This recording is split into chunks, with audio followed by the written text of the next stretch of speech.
Sí, muy buenas noches o muy buenas prismas noches, como yo digo siempre, aquí estamos con un espacio más de tu proyecto Idea, un proyecto hecho para ustedes, diferente, para que ustedes se sientan en casa y reciban orientaciones de sumo interés en su hogar. Aquí trataremos diferentes tópicos en esta tarde, a pesar que por el momento estoy solo por aquí, por los estudios de este prestigioso canal, pero en breve los demás se integran, como lo es el ingeniero Carlin Brioso y el doctor, nuestro queridísimo doctor, productor de este programa, doctor Daniel Martínez Garcés, que también está casi al llegar. Pero antes de eso, vamos a decirle a ustedes que estamos en el aire gracias a Clínica San Cristóbal, 52 años de experiencia y brindándoles todos los servicios de salud, y gracias a Daisy Buffet. Daisy Buffet es un restaurante donde usted come en su casa, pero mejor. Está en la Avenida Constitución, ahí al lado de la panadería o de Pollo Rey, del antiguo Pollo Rey. Así es que aquí estamos con ustedes para darle de inmediato algunas informaciones de mucho interés. Como bien saben ustedes, el acontecimiento más importante que ocurrió en esta semana, principalmente ayer, específicamente ayer, fue la apertura de la emergencia del Hospital Juan Pablo Pina, que tanto esperaba la población, tanto esperaba. Yo quisiera que ustedes hubieran estado ahí los que no fueron hoy. Los que no fueron hoy a ese hospital se perdieron de los mejor. Ahí se veía la diferencia, diferente a esa forma rabalizada que se daba el servicio de salud en la antigua emergencia. A diferencia de ahora, que desde que usted llega a la puerta de esa emergencia, hay aire confortable, asiento confortable, mejores atenciones, un profesional más capacitado, más humanista. Y ahí estamos brindándole los servicios de salud más especializados de San Cristóbal. No hay una clínica que brinde los servicios más especializados como es el Hospital Universitario Juan Pablo Pina. Pues ayer se dieron cita cientos de personas en la apertura de ese que tanto se esperaba de esa emergencia, o mejor dicho, de ese hospital, porque es un hospital nuevo, eso es algo maravilloso. Ustedes verán cuando se habla de esa tercera parte del Hospital Juan Pablo Pina, que no habrá centro de salud de Santo Domingo que le lleve en cuanto a tecnología y equipo y profesionalidad a ese hospital, como lo es el Hospital Juan Pablo Pina. Gracias a la intervención de los medios de comunicación, del pueblo en general, del director de salud, doctor Daniel Martínez Garcés, del director provincial Hilario, del diputado Nelson Guillén, del gobernador Julio César Díaz, todos pusieron un granito de arena para que hoy sea una realidad la apertura del Hospital Juan Pablo Pina. Así es que le invitamos a que pasen por allá para que vean la diferencia que hay entre el servicio que se presentaba anteriormente y lo que se está haciendo en la actualidad. Es algo sumamente importante, y ustedes lo verán cuando ustedes visiten el Hospital Juan Pablo Pina.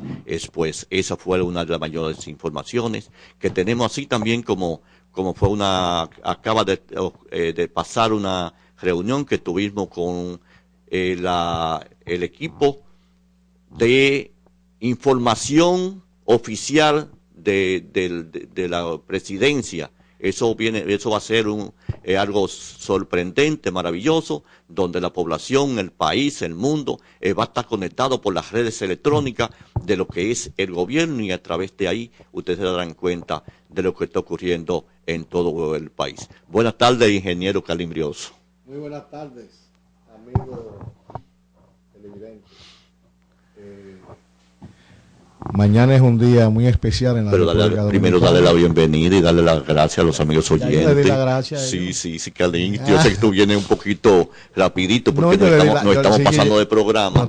Y excusa al doctor Daniel Martínez Garcés, que todavía no se ha presentado. No, es que el doctor Martínez Garcés yo creo que está en una cuestión relativa a su cargo. Sí. A una reunión, yo creo. Pues bien, vamos entonces a pedirle excusa a los amigos televidentes por la ausencia del doctor Daniel Martínez Garcés, por no estar hasta el momento con nosotros. Iba a decir que uno del tema oficial, el tema especial que tenemos para esta tarde es que mañana se celebra el día de la llegada de los expedicionarios de junio de 1959. los que sembraron la llama augusta de la libertad en la República Dominicana, que estaba sometido a una dictadura en ese entonces de unos 29 años. Muchos se hacían llamar aquella vez, dije, yo soy cartorcista, y en sentido, Cali no sabía lo que era cartorcista. ¿Qué es ser cartorcista? En aquel tiempo, ¿qué era un cartorcista? ¿Qué era un cartorcista? No, porque el cartorcista es una cosa. Sí.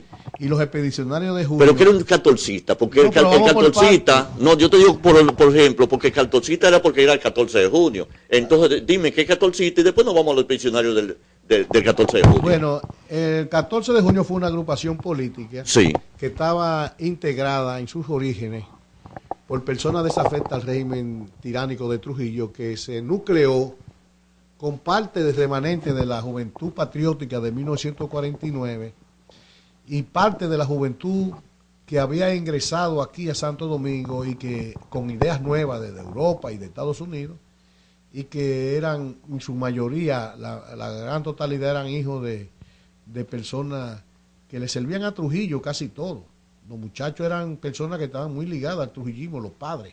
Sí. Esos jóvenes, a raíz de la invasión de 1959, del Movimiento de Liberación Nacional de 1959 en armas,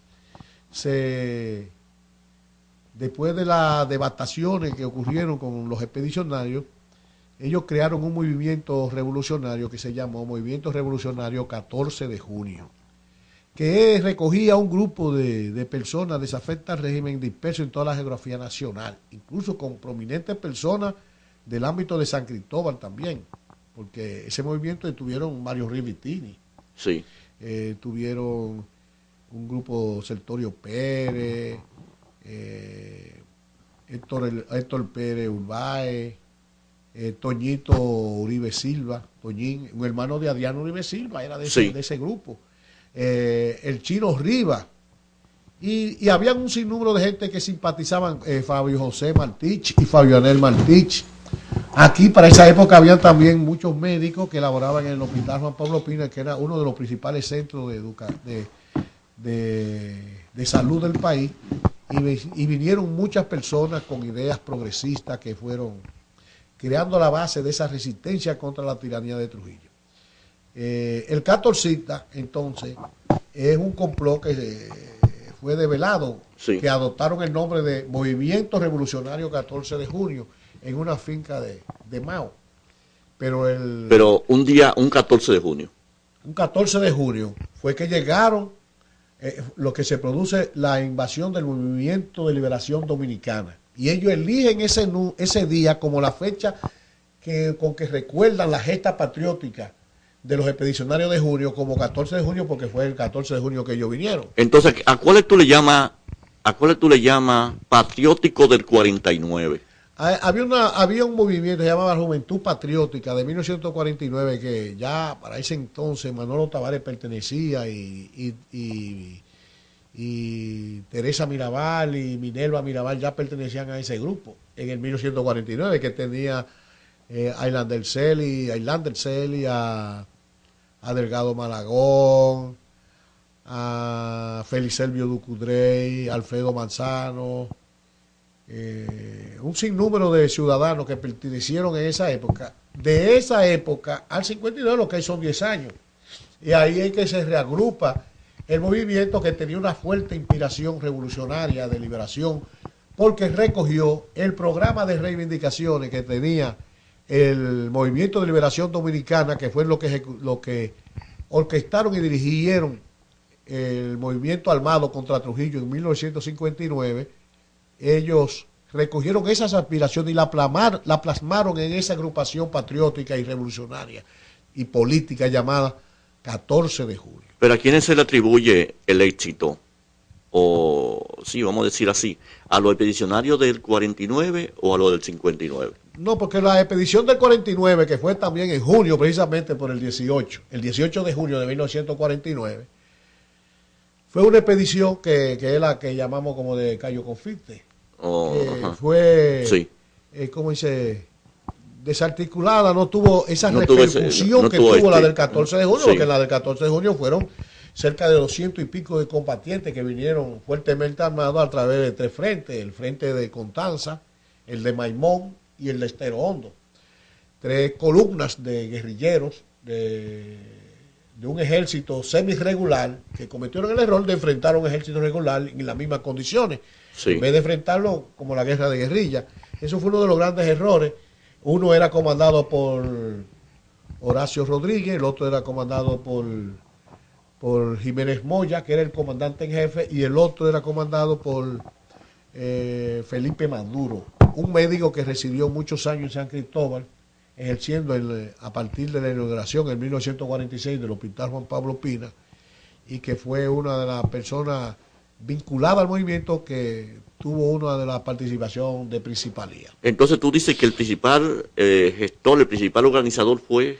El comandante en jefe de la fuerza expedicionaria era Jiménez Moya. Jiménez Moya.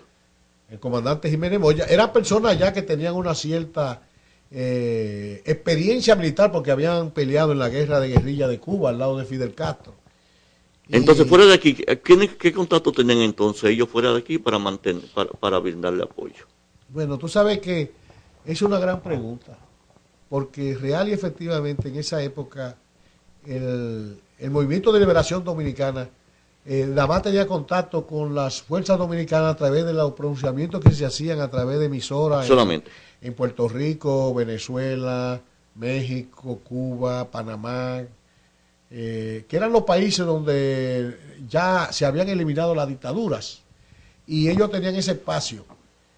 Fíjate que del grueso de los expedicionarios muchos fueron entrenados en Venezuela y trasladados a Mil Cumbres en Cuba.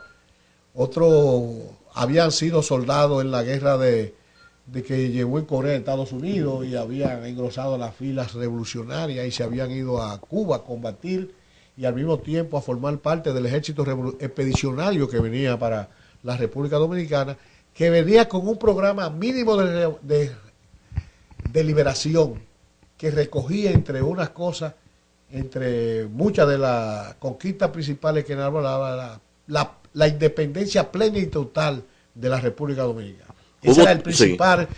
Otro era la libertad de creencias religiosas y políticas, el Estado laico.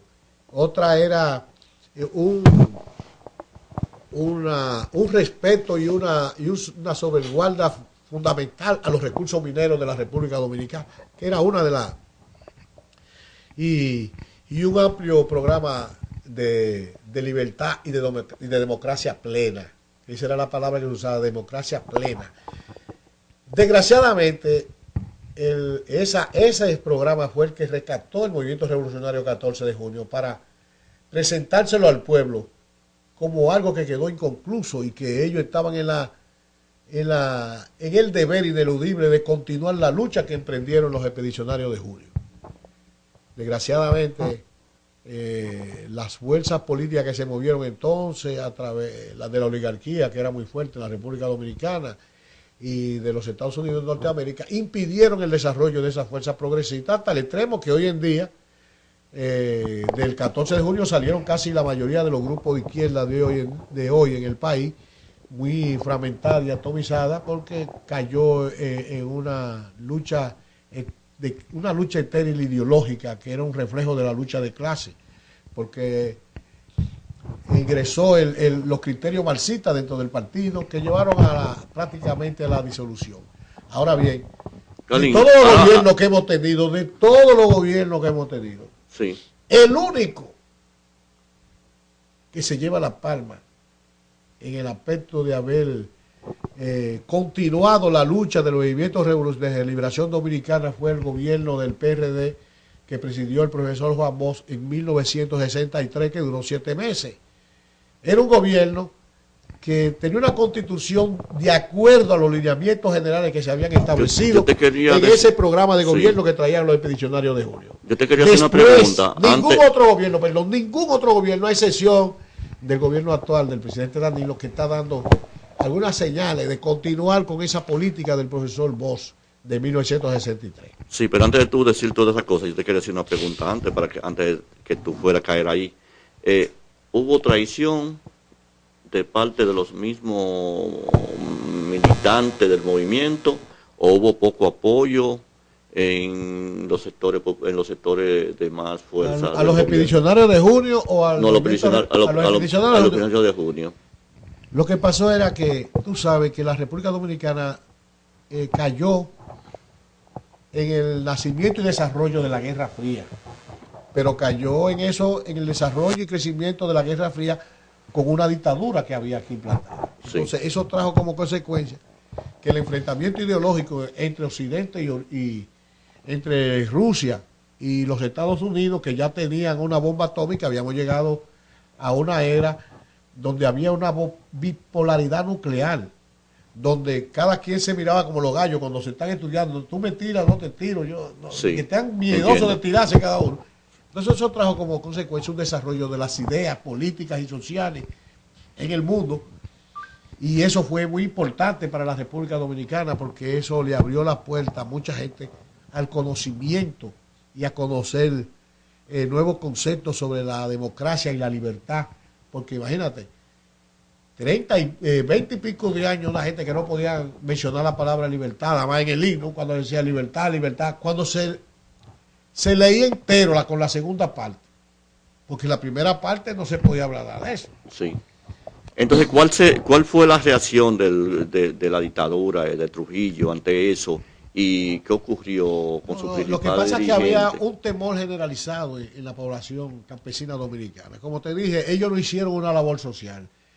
Los expedicionarios de junio debieron de haber tenido una avanzada en la República Dominicana que hiciera el trabajo de base en los sitios que estaban programados para llegar con las columnas armadas para enfrentar al régimen. Eso no se hizo, esa labor social, que es indispensable y fundamental para el crecimiento, desarrollo y posterior triunfo de la guerra que se inicia. Ya la época de que 7 gente salen de un sitio y van a una comunidad a enfrentarse con un ejército numeroso y fanatizado como el que era de Trujillo, como el que era el de Trujillo, no tenía, y después con una militancia, una sociedad donde los ciudadanos del país vivían en un temor constante, una amenaza constante, porque acuérdate que Trujillo era una persona que era un exterminador total. Sí. Trujillo llegaba a un sitio y había una persona que estaba en contra de él. Trujillo era un hombre que conocía y sabía las raíces de la gente. Decía, bueno, esto es una familia peligrosa, elimínenlo a todos. Entonces, esa era una del temor generalizado que había en los ciudadanos dominicanos. Por eso la guerra de los expedicionarios de junio tuvieron ese primer fracaso después del desembarco, porque el mismo desembarco tuvieron un fracaso porque fueron avistados a tiempo por la fuerza de Trujillo. Se dice que el servicio de inteligencia de Trujillo maniobró con mucha sutileza y dieron con la avanzada que venía por mar en las barcazas aunque llegaron, y eso hizo que los diezmaran entrando, y después cuando entran, los que entraron no tuvieron ese fundamento social en la masa del pueblo para que lo apoyaran. Muchos fueron incluso agarrados y derrotados por la misma fuerza campesina de entonces. Fuerza campesina que no estaban ni siquiera organizadas. Ahora, hubieron muchos campesinos que perdieron la vida porque participaron junto con los expedicionarios de junio para tumbar a Trujillo. Pero esa es una historia que todavía está por contarse, porque aquí hay muchas cosas de esas que están escondidas, no se han querido decir. Incluso hubieron soldados de San Cristóbal que murieron en esa acción. ¿Cómo cuál es? Aquí había un muchacho apellido Perenina, hermano de Héctor Perenina. De Héctor Pérez. Felipe, yo creo que se llamaba, que murió en eso porque pertenecía a un grupo de desafecto del régimen que aprovecharon la iniciativa para levantarse y fueron eliminados, y eliminaron las mismas fuerzas dominicanas para después decir que murieron en combate contra los barbudos, como se decía. Sí. De esos jóvenes muchachos del 59, ¿queda alguno todavía vivo? ¿Del 59? Sí. De los que eran del 14 de junio, sí. Del 59. Sí. Desgraciadamente en San Cristóbal no queda ninguno porque no quedan ninguno de esos muchachos, ninguno. ¿Cuál fue el último que desapareció, que murió? El último que murió fue Héctor Pérez Urbáez, el vigilante. El Chino Riva, que era estudiante de ingeniería, murió hace aproximadamente unos 10 años. Monchín Uribe Silva murió a los 30 y pico días de haber salido de la 40, porque esos fueron castrados, Héctor Pérez, y esos fueron castrados, esos muchachos, en la 40. Hubieron otros que se salvaron porque se metieron en las embajadas de Venezuela, Brasil y México, en aquel famoso asilo masivo, porque murió también uno de los hijos de Juan Tomás. Un hijo de Juan Tomás Modesto, no recuerdo, murió en la 40 también, después del 59, como 14. Después fue que Mario Rí, un grupo de gente de aquí vinculada a San Cristóbal, con un grupo de personas vinculadas a San Cristóbal que vivieron aquí, como los hermanos Rodríguez Sánchez, Polo Rodríguez y Marcos Rodríguez Sánchez, se asilaron en esas embajadas y pudieron salvar la vida, porque Mario fue de los fundadores del 14 de julio, Mario Rivertini. Aunque aquí a mucha gente no le gusta que uno lo diga, sí, eso es verdad. Sí, Mario Rí fue uno de los fundadores del movimiento revolucionario 14 de julio. Siendo primer vicepresidente del Partido Dominicano, y fue quien alertó a Manolo Tavares para que no hiciera la reunión, porque estaba ya como miembro del Partido Dominicano, que era él, ya él sabía que había una persona que había dilatado la reunión de Mao, donde se iba a elegir el primer comité central del 14 de julio. Sí, señores, vamos a hacer una pausa y en breve regresamos para que Carlín Brioso nos diga qué importancia tienen movimientos como estos en países como el nuestro. Pausamos y venimos en breve.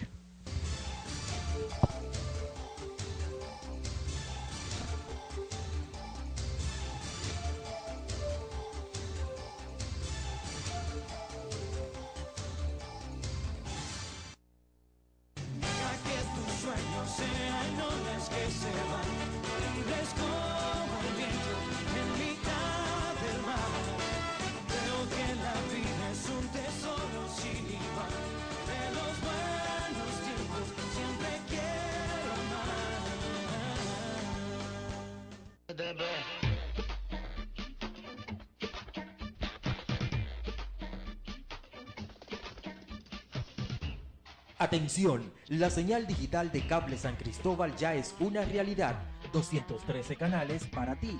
En los próximos días recibirás la nueva caja codificadora totalmente digital. A continuación, los pasos para que puedas disfrutar de nuestra señal. Al encender tu equipo, espere unos segundos que presente nuestro logo de Cable San Cristóbal. Luego, esta presentará el portal de los canales en sus diferentes géneros, ya sea entretenimiento, película, documentales o de su agrado. Estando en su canal favorito, usted puede seleccionar el juego de su agrado y seguir viendo la televisión. Además, selecciona de nuestra guía si deseas quedarte en televisión, música, juegos y otros. Ya es una realidad. Ya está aquí, la nueva señal digital de Cable San Cristóbal. Mantente al día en tus facturas para que puedas seguir disfrutando de más canales, más televisión. Cable San Cristóbal, totalmente digital, orgullo nuestro.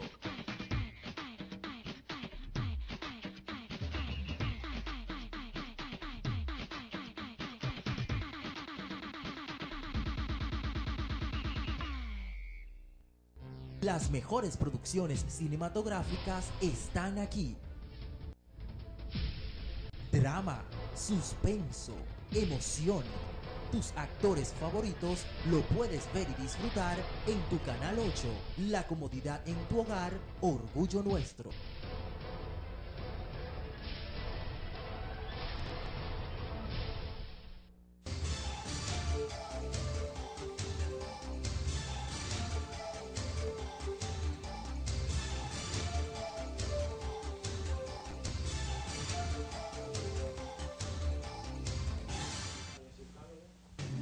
Sí, pues continuamos, señores, con el programa, pero vamos a recordarle que estamos en el aire gracias a Clínica San Cristóbal, 52 años de servicio de profesionalidad, los mejores equipos, los mejores análisis, todo lo que usted quiera en Clínica San Cristóbal. Además, también les recordamos que si usted quiere comer bueno, solamente hay un solo lugar, Daisy Restaurant, en la Avenida de Constitución, cerca del Liceo Manuel Valle Valencia. Ahí está Daisy Restaurant. Carlin, continuamos.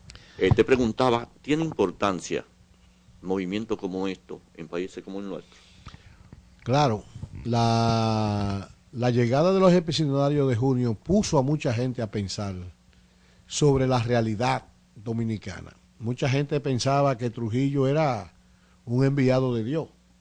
Aquí había gente en el campo que pensaba que Trujillo era un enviado de Dios. Yo, que era un niño de apenas unos 13 años y 14, ya comenzamos a cuestionarnos y a preguntarnos ¿por qué? ¿Por qué esto sucede en el país? Y comenzaron a preguntar y a indagar. Los muchachos de la escuela ya veían la cosa con mucho recelo.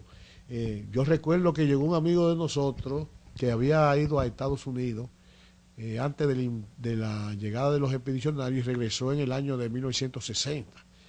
Ese muchacho se llama, él es pastor de una iglesia evangélica que se llama Juanerge Mota Rivera, que él cuando vino de allá, yo recuerdo que hasta una boina él me regaló que era del Che Guevara, que esa boina tenía una estrella, era genuina.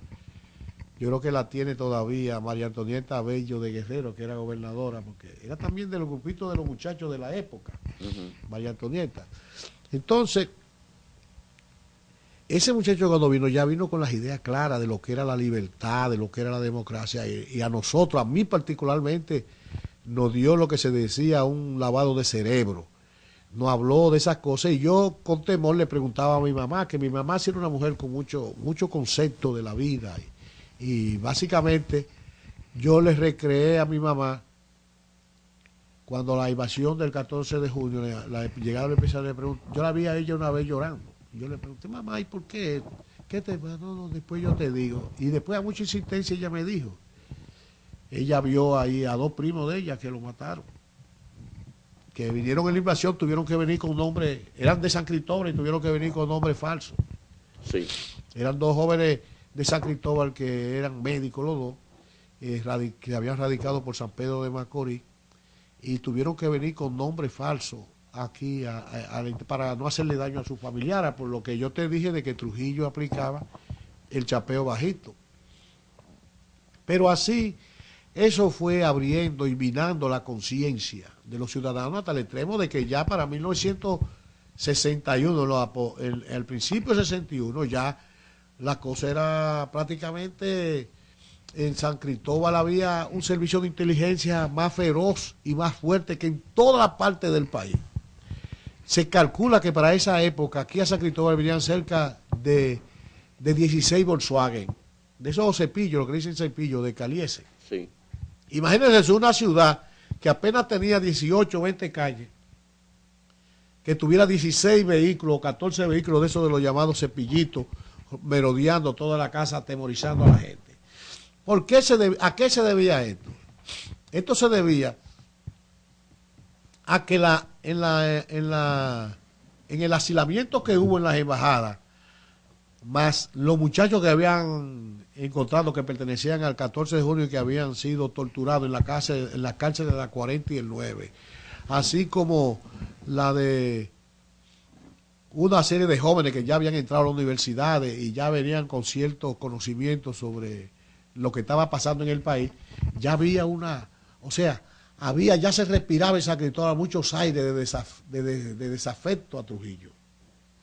Por eso no fue casual que en el 1960, en noviembre de 1960, Trujillo en una reunión con su funcionaria reunió a todos los funcionarios de San Cristóbal y dijo, lo he reunido para que nadie me hable por nadie.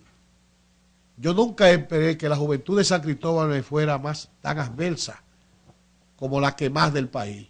Yo debí de haber nacido en Santiago, que es donde me quieren. La juventud de San Cristóbal no me quiere. Y era porque ya había un movimiento prácticamente explosivo en San Cristóbal. Yo en el año 61, siendo muchachito, ya nosotros poníamos letreros en los baños de la escuela.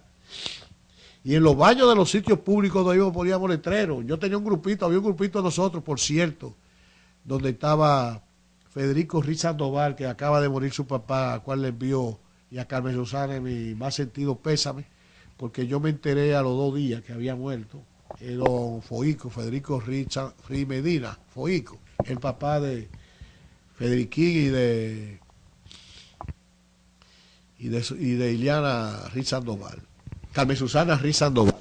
Fíjate, pero ya en esa época, nosotros que éramos muchachitos de 14 años y de 15 años en ese sentido, ya nosotros teníamos los ojos abiertos. Ya aquí había una disidencia muy fuerte en San Cristóbal, habían diferentes grupos conspirando y poniendo letreros contra Trujillo. Aquí había un grupo que lo componían Rafael Mateo Valdés, Alfredo Peralta Michel, el que murió en las Manacras, Fran Peralta, Vitico Pimentel, un grupo de muchachos que se aventuraban a poner letreros no solamente aquí, iban a otro pueblo a poner letreros contra Trujillo en Cartulina en esa época. Y en las escuelas públicas de aquí, habíamos un grupito de muchachos donde estaba Eddie Cabral, su hermano Felitico, Leovigildo Javier, Claudio Montá, Federico Riz Sandoval, un grupo que íbamos también poniendo letreros en los baños. Y eso trajo como consecuencia que aquí se redoblaran los servicios de inteligencia y militar. Incluso yo recuerdo una vez que un muchacho de aquí se desapareció, un joven de San Cristóbal, y aquí apareció en esa época uno de Moca. Había un obrero que pertenecía a esas lides, que murió, apellido Cueva, que vivía por la Bernardo. Es decir, que ya uno, en esa época, joven, yo no estaba viendo la diferencia y comenzaba a averiguar qué es democracia, qué dictadura, qué tiranía. Ya uno esos conceptos ya lo estaba asimilando y lo comparaba con el escenario hasta que uno llegaba a los mayores y le preguntaban y entonces se veían forzados a tener que dar una respuesta. Diferencia, Calín, de los movimientos de aquello tiempo a los movimientos de esta época. Si no te quieres ir muy lejos no, y enfrentarlo ahora, déjalo hasta la época, hasta la época, qué sé yo, de Balaguer, de los 12 años. Bueno, esos movimientos que estuvieron en contra, porque de ahí en adelante, lo que fueron esos gobiernos de Balaguer para acá, fueron un gobierno todavía más democrático, más conservador, qué sé yo, pero de Balaguer, el gobierno de Balaguer, esos movimientos arraigados que existieron cuando Balaguer y los movimientos de Trujillo, diferencia o similitudes. Tú sabes que aquí, a raíz de la llegada de los expedicionarios, Trujillo hizo una apertura democrática, pero después que masacró a los miembros del movimiento revolucionario 14 de julio. Y aquí vino Máximo López Molina con una avanzada del movimiento popular dominicano, que le costó mucha vida a este país, porque mucha gente que eran desafectos al régimen fueron a acercarse a hacer vida política con Máximo López Molina. Y todo el que entraba ahí lo chequeaban con unos prismáticos, le cogían su sella particular y después lo desaparecían. Ese partido quedaba en la avenida Duarte, cerca del cine, del Trianón, creo que era. Ese es el Movimiento Popular Dominicano, MPD. Sí, el Movimiento Popular Dominicano, que fue y que hizo un gran trabajo político porque eran gente que tenían su micrófono y era todos los días dándole funda a Trujillo, diciéndole ladrón y asesino, que mataste a fulano, que mataste. O sea, pero también en la época de Balaguer se desaparecieron también muchos sí, pero estamos hablando en la época, estamos hablando de la época de Trujillo, y eso creo que muchos muchachos de la época se llegaran a los alrededores donde estaban esas bocinas, esos altoparlantes, dándole funda a Trujillo, y de ahí salían con la conciencia un poco tranquila, porque ya sabían lo que era Trujillo, y eso era lo que iban a los pueblos, que iban a esos sitios a oír de lejos lo que se decía, que no intervenían directamente en el local, sino que lo oían de lejos, y de ahí salían con esas ideas y le transmitían en los pueblos a la gente esos conocimientos y esas cosas que ellos oían sobre Trujillo, llevaban el mensaje de la libertad. Había un periódico para esa época que se llamaba Libertad, que se hacía en un mimeógrafo, que era una hoja de maquinilla impresa de ambos lados, con unas cadenas rotas, con dos brazos, dos puños cerrados, se llamaba Libertad, que se distribuía. En el año de 1960, a mí me cayó en mi mano el primer facímil del periódico, y yo lo llevé a mi mamá para que lo leyéramos juntos. Y que mi mamá era una mujer con unos criterios muy claros sobre la democracia y la libertad, porque mi mamá vivió la democracia y vivió la dictadura. Sí. Era hija de guardia. Sí. De guardia no comprometido con sangre, y tenía su conciencia bien clara y ella nos orientaba a nosotros. Siempre nos decía, cuidado si tu papá se da cuenta de eso, porque te van a matar palos. Eso es lo que nos decía. ¿Qué resulta? Que después de la decapitación de Trujillo, la juventud de San Cristóbal prácticamente se unió a un solo grupo. Sí, todos participaron. Sí, pero no hablemos solamente de la juventud de San Cristóbal, hablemos de los movimientos. Después de la muerte de Trujillo, el trabajo de los movimientos a nivel nacional. Pero ahí que va a llegar. Aquí se unió todo contra los remanentes de Trujillo. Y luego fueron emergiendo los grupos políticos que se definieron ideológicamente. Como por ejemplo, estaba la Unión Cívica Nacional, estaba el Movimiento Popular Dominicano, que era de izquierda, el Movimiento Revolucionario 14 de Julio, el Partido Socialista Popular, estaba también el Partido Nacionalista. La nueva señal digital de Cable San Cristóbal.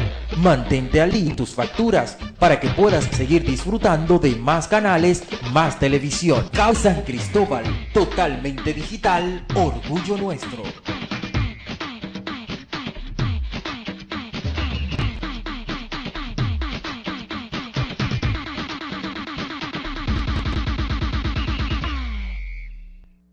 Las mejores producciones cinematográficas aquí. Drama, suspenso, emoción. Tus actores favoritos lo puedes ver en tu canal 8. La comodidad en tu hogar, orgullo nuestro.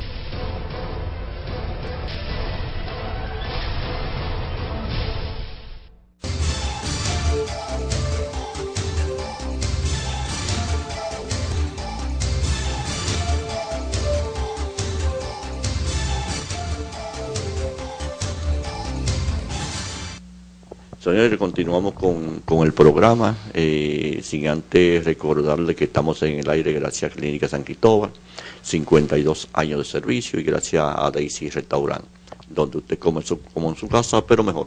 Calín, nos acaba de pasar Julito Pereira su periódico El Mensajero, donde uno de sus principales títulos es de que Hospital Juan Pablo Pina de mal en peor. Estaba de mal en peor, pues ya no, Calín. Ya el hospital abrió su puerta y le está dando, comenzó a dar el servicio de calidad a partir de hoy a todos los usuarios que se presentan en el hospital de Juan Pablo Pina. Voy a aprovechar este momentito para decirle a la persona que se cuiden de esta gripe que anda. Anda una gripe infernal. Visiten al médico, tomen mucho líquido y traten de ustedes ir al médico, de buscar la forma, pero no se dejen agarrar mucho de la gripe, tomen acetaminofén en caso de fiebre, y por favor, mucho líquido. Calín, continuamos.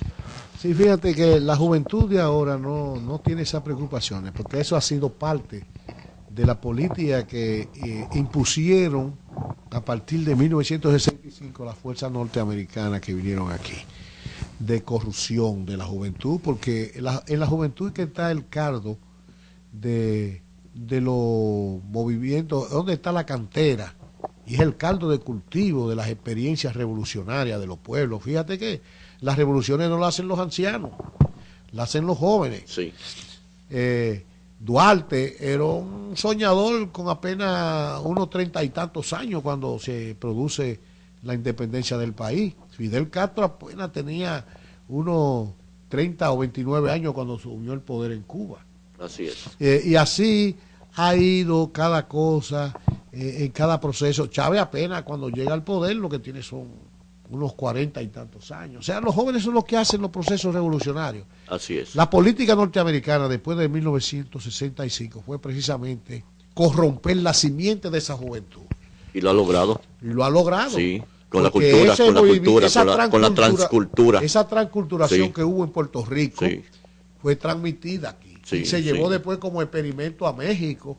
Y por eso ustedes ven que esa con la vagabundería del lempo ese y la cosa y el reggaetón, todas esas cosas donde sale primero en Puerto Rico y mira dónde lo vienen a meter aquí. Viene aquí y fíjate de todo lo que está pasando en México. Por ejemplo, en Brasil, para acabar con esa delincuencia y la seguridad y ese tipo de cosas, hubieron que emplear muchos efectivos militares y eso costó en los gobiernos de Lula más de 20,000 delincuentes muertos que no fueron pasados a juicio. Así es. Que fueron muertos en enfrentamiento para poder tener una idea de que... ¿Por qué? Porque la juventud de hoy desgraciadamente, no está enfrascada en esa lucha de conocimiento. Así es. Para poder formarse una idea clara para dirigir al país, y como vía de consecuencia, al no tener esa formación, tenemos que recurrir a las recetas que nos mandan de afuera los organismos internacionales, porque esa es parte del plan. Tener Sí. un país con poco conocimiento para poder recetarle y tener que aceptar lo que nosotros decimos. Mira Ese ahora, es el panorama. Sí, mira ahora, que no quiero que deje, sí, que no deje de tocar. Mira ahora, ¿cuál ha sido, qué no ha lanzado entonces la potencia americana con el problema de Haití? Háblame sobre la comercialización de Haití. Mira lo que está pasando ahora. Sí. No han tirado otra pendeja. Haití, que es el principal socio prácticamente de nosotros, porque el comercio bilateral entre Haití y República Dominicana representa unos 2.600 millones de dólares al año. Entre ambos, el flujo comercial. Pero desgraciadamente en Haití, nosotros tenemos una carga muy pesada, tenemos ese desarrollo comercial con ellos, pero nosotros tenemos del presupuesto nacional dominicano, aproximadamente el 20% se va en resolver los problemas de los haitianos. Así es. A resolver los problemas de los haitianos. Y ya tú ves, allá en Haití, que yo he ido a Haití varias veces y conozco mucho esos problemas de Haití, esa enajenación cultural que hay en Haití, esas creencias mágico-religiosas todavía en pleno siglo XXI, donde la educación, el desarrollo de la conciencia de los ciudadanos se retrasa porque es parte de un plan para que los haitianos no tengan el conocimiento adecuado, para que no luchen por sus reivindicaciones. Así eso es parte de ese plan, y eso es dominado por una cúpula económica que no llega, yo creo que ni a un 4 o un 5% del poder económico de Haití, que son los que han obligado al gobierno a través de su ministro de Hacienda a cerrar el comercio, porque supuestamente aquí había estaba la gripe aviar en los pollos, y que ellos, los haitianos, no podían comer eso, pero se demostró ahora que la Oficina Panamericana de la Salud y la OMS dijeron que aquí no existía nada de eso. ¿Y no será que el gobierno de Haití quiere unos chelitos, que está buscando unos cuartos? El gobierno no, lo que están buscando es oprimir más la masa, porque yo creo que de haitianos allá. ¿Tú sabes por qué? Porque el pollo que va aquí, que se vende en Haití aproximadamente a la libra, a cerca de... Es un poco más cara que aquí, que ellos la venden allá, pero la diferencia no es muy grande. Sí. Allá yo creo que una libra de pollo vale como 49 o 50 pesos dominicanos, en el equivalente, $1 y algo. Pero cuando son importados, eso vale $2 y algo. El huevo que nosotros vendemos aquí, que le vendemos a ellos les cuesta casi igualito que aquí, a 6 o 5 centavos de peso dominicano. Pero el huevo que viene de allá le viene costando a ellos aproximadamente cerca de 15 centavos de dólar, que vienen siendo más o menos 6 pesos, lo mismo. Pero ese en la carne no es igual.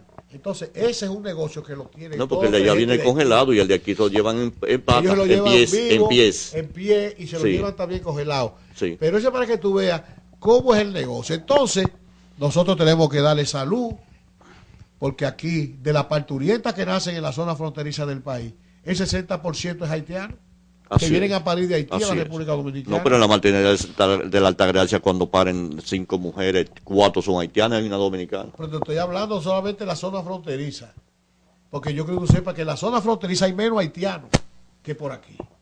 Señores, pues nada, ya hemos llegado felizmente al término del programa. Antes de preguntarle al Calín que agregue en 30 segundos cualquier cosa que tenga que decir. No, las cosas de la política internacional. Lo que están leyendo últimamente los periódicos, saben que en Turquía, a Erdogan, le están haciendo algo parecido a la primavera árabe de lo que sucedió en Túnez, en Egipto, en Libia, y que se lo impusieron también a al-Assad en Siria. Pero Erdogan, que es uno de los artífices principales de esa rebelión en Siria, que ha suministrado grandes sumas de dinero y armamento pesado para luchar contra Assad, porque es un problema religioso. Ahora le están a él, en su propio país, haciendo lo mismo que le hicieron a él, de una manera espontánea y ingenua a la población, se ha levantado de manera espontánea a protestar contra la política económica del Erdogan y contra la política medioambientalista que está imponiendo allá de atraso, y ahora él le está dando plazo, y ya recientemente murieron 12 personas en el día de hoy. Señores, esas son las cosas de la política. El que quiere aprender algo, que escuche idea, un programa diferente. Señores, será hasta el próximo jueves, donde tendrán ustedes un programa no igual, pero similar. Estuvieron con ustedes el ingeniero Carlos Brioso y quien le habla, el periodista Rafael Fernández, que le dice hasta la próxima.